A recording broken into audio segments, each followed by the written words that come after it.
Morning guys, welcome back to my YouTube channel. So ಇವತ್ತು 7:30 ಆಗಿದೆ time. ಇವತ್ತು ಸ್ವಲ್ಪ ಚಿಕ್ಕ ಫಂಕ್ಷನ್, ಚಿಕ್ಕ ಹಬ್ಬ ಅಂತಲೇ ಹೇಳ್ಬೋದು. ಹಾಗಾಗಿ ಸ್ವಲ್ಪ ಕೆಲಸಗಳಿದೆ. ಸೊ ಕೆಲಸಗಳನ್ನೆಲ್ಲ ಮುಗಿಸಿ ರೆಡಿ ಆಗಬೇಕು. ರೆಡಿ ಆಗೋ ಟೈಮಲ್ಲಿ ಈಗ ತಾನೇ ಎದ್ದಿದ್ದೀನಿ, ಕೆಲಸಗಳನ್ನೆಲ್ಲ ಶುರು ಮಾಡ್ಕೊಳ್ಬೇಕು. ನಮ್ಮಮ್ಮ ಅಡುಗೆ ಕೆಲಸಗಳನ್ನೆಲ್ಲ ಮಾಡ್ತಾ ಇದ್ದಾರೆ, ನಾನು ಕ್ಲೀನಿಂಗ್ ಕೆಲಸಗಳನ್ನೆಲ್ಲ ಮುಗಿಸ್ಕೊಳ್ಬೇಕು. ಹಾಗಾಗಿ ನನ್ನ ಕೆಲಸಗಳೆಲ್ಲ ಏನಿದೆ ನೋಡಿ, ಕ್ಲೀನಿಂಗ್ ಮಾಡೋದು ಅದೆಲ್ಲನೂ ಮಾಡ್ಕೊಳ್ತಾ ಇದ್ದೀನಿ, ಎಲ್ಲ ಎತ್ತಿಟ್ಕೊಳ್ತಾ ಇದ್ದೀನಿ. ಸೊ ಅದಾದಮೇಲೆ ನಾನು ಅದೇ ಲಾಸ್ಟ್ ಬ್ಲಾಗಲ್ಲೇ ಹೇಳಿದ್ದೆ, ನಾನು ಬೀಟ್ರೂಟ್ ಜ್ಯೂಸನ್ನ ಕುಡಿತಾ ಇದ್ದೀನಿ ಅಂತ. ಹಾಗೆ ನಾನು ಬೀಟ್ರೂಟ್ ಜ್ಯೂಸನ್ನ ಕೂಡ ಮಾಡಿಕೊಂಡೆ, ಕ್ಲೀನಿಂಗ್ ಕೆಲಸ ಎಲ್ಲ ಮುಗಿಸಿ ಜ್ಯೂಸ್ ಎಲ್ಲ ಮಾಡಿಕೊಂಡು ಈಗ ಕುತ್ಕೊಂಡು ಕುಡಿತಾ ಇದ್ದೀನಿ. ಇವತ್ತು ಕುಲದೇವರ ಜಾತ್ರೆ, ಅಂದರೆ ನಮ್ಮ ಕುಲಸ್ಥರೆಲ್ಲ ಸೇರಿಕೊಂಡು ನಮ್ಮ ಮನೆ ದೇವರು, ಹೆಣ್ಣು ದೇವರಿಗೆ ಆರತಿ ಮಾಡ್ತಾ ಇದ್ದೀವಿ ಇವತ್ತು. ಹಾಗಾಗಿ ಎಲ್ಲನೂ ರೆಡಿ ಆಗಬೇಕಲ್ವ, ನಾನು ಕೂಡ ಹಾಗಾಗಿ ಎಲ್ಲನೂ ರೆಡಿ ಮಾಡ್ಕೊಳ್ತಾ ಇದ್ದೀನಿ. ಸ್ಯಾರಿ ಹಾಗೆ ಮೇಕಪ್ ಹಾಗೆ ಜ್ಯುವೆಲ್ಸ್ ಎಲ್ಲನೂ ರೆಡಿ ಮಾಡಿಕೊಂಡು ಈಗ ನಾನು ಕೂಡ ಪಟ್ ಅಂತ ರೆಡಿ ಆಗೋಣ ಅಂತ ಎಲ್ಲ ಸ್ನಾನ ಎಲ್ಲ ಮುಗಿಸ್ಕೊಂಡು ಬಂದು ರೆಡಿ ಆಗ್ತಾ ಇದ್ದೀನಿ.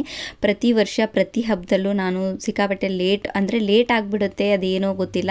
ಲೇಟಾಗಿ ಬಡಬಡ ಎಲ್ಲರೂ ಹೋದ್ಮೇಲೆ ಬಡಬಡ ಓಡೋಗ್ತೀನಿ. ಹಾಗಾಗಿ ಈ ಸರಿ ನಾನು ಸ್ವಲ್ಪ ಬೇಗನೆ ರೆಡಿ ಹಾಕ್ಕೊಂಡು ಕೂತ್ಕೊಳ್ಬೇಕು, ಬೇಗ ರೆಡಿ ಆಗಬೇಕು ಅಂದ್ಕೊಂಡು ಮುಂಚೆನೇ ಇನ್ನೇನು ಟೈಮ್ ಇದೆಯಲ್ವಾ ಅಂದ್ಕೊಂಡು ರೆಡಿ ಆಗೋಣ ಅಂತ ರೆಡಿ ಆಗ್ತಾ ಇದ್ದೆ.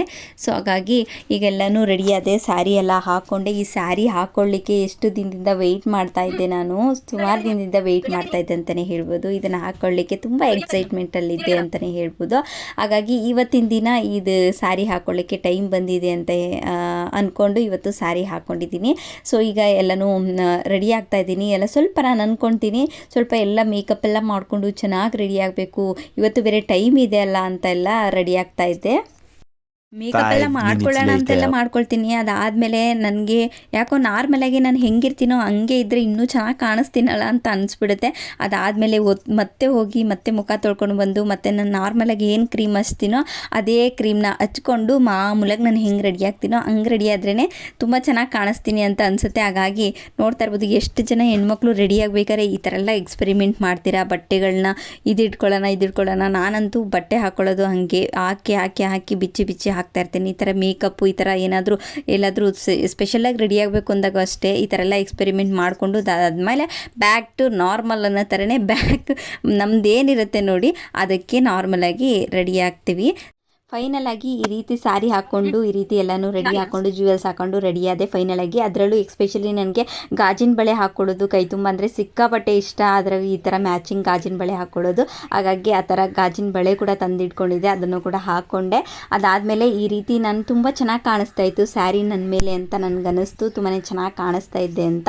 ಸೊ ಅದಾದಮೇಲೆ ಈ ರೀತಿ ಎಲ್ಲ ಫೈನಲ್ ಆಗಿ ರೆಡಿ ಆದೆ, ಹೊರಡಬೇಕು ಇನ್ನೇನು. ಅಷ್ಟರಲ್ಲಿ ನಮ್ಮ ನಿರೀಕ್ಷಾ ಅವರು ಕೂಡ ಬಂದರು. ನೋಡಿ ಫ್ರೆಂಡ್ಸ್, ಈಗ ನಮ್ಮ ನಿರೀಕ್ಷಾ ಅವರು ಕೂಡ ಜಾಯಿನ್ ಆಗಿದ್ದಾರೆ ನಮ್ಮ ಪುಟ್ಟ ಹಬ್ಬಕ್ಕೆ. ನಾವೆಲ್ಲರೂ ನೋಡಿ ಈ ರೀತಿ ರೆಡಿಯಾಗಿದ್ದೀವಿ. ನಮ್ಮಮ್ಮ, ನಮ್ಮ ಪಾಪು, ನಮ್ಮ ಅಕ್ಕ, ನಮ್ಮ ನಿರೀಕ್ಷಾ ಎಲ್ಲರೂ ಈ ರೀತಿ ರೆಡಿಯಾಗಿದ್ದೀವಿ. ಇನ್ನೇನು ಹೊರಡಬೇಕು, ರೆಡಿಯಾಗಿ ನಿಂತಿದ್ದೀವಿ. ಅಷ್ಟರಲ್ಲಿ ಎಲ್ಲರದ್ದು ಒಂದು ಕ್ಲಿಪ್ಪಿಂಗ್ ತಗೊಳ್ಳೋಣ ಅಂತ ನಾನೇ ನಿಂತ್ಕೊಂಡು ಒಂದು ವಿಡಿಯೋನ ಮಾಡ್ಕೊಳ್ತಾ ಇದ್ದೀನಿ. ಇನ್ನೇನು ಹೊರಡಬೇಕು. ನಮ್ಮಮ್ಮ ಅಂತೂ ಈ ಸ್ಯಾರಿನ ಹಾಕ್ಕೋಬೇಡ ಅಂತ ಎಷ್ಟು ಸಾರಿ ಹೇಳಿದ್ರು, ಬಟ್ ಆದರೂ ನಾನು ಅದನ್ನೇ ಹಾಕ್ಕೊಂಡೆ.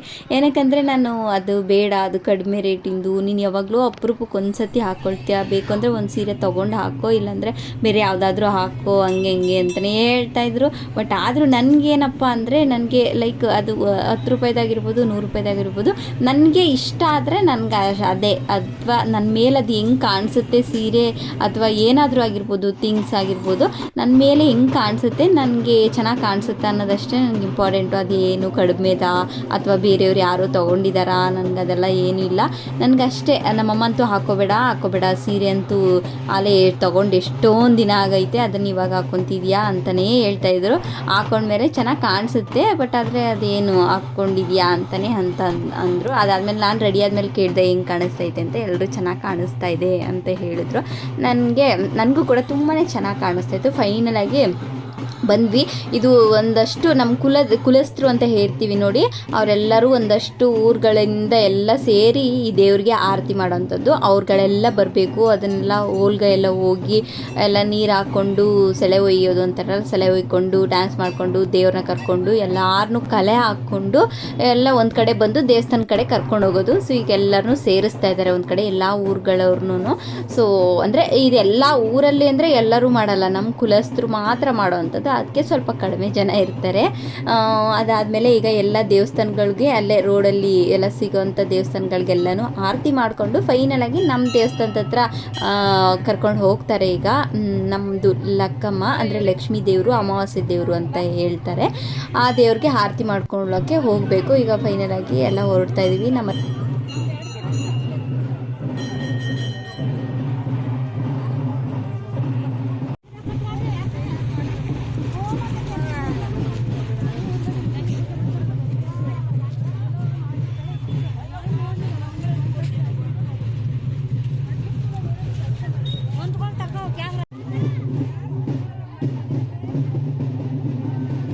ಮತ್ತೆ ಝೂಮ್ ಆಗಿ ತೋರಿಸೋದು.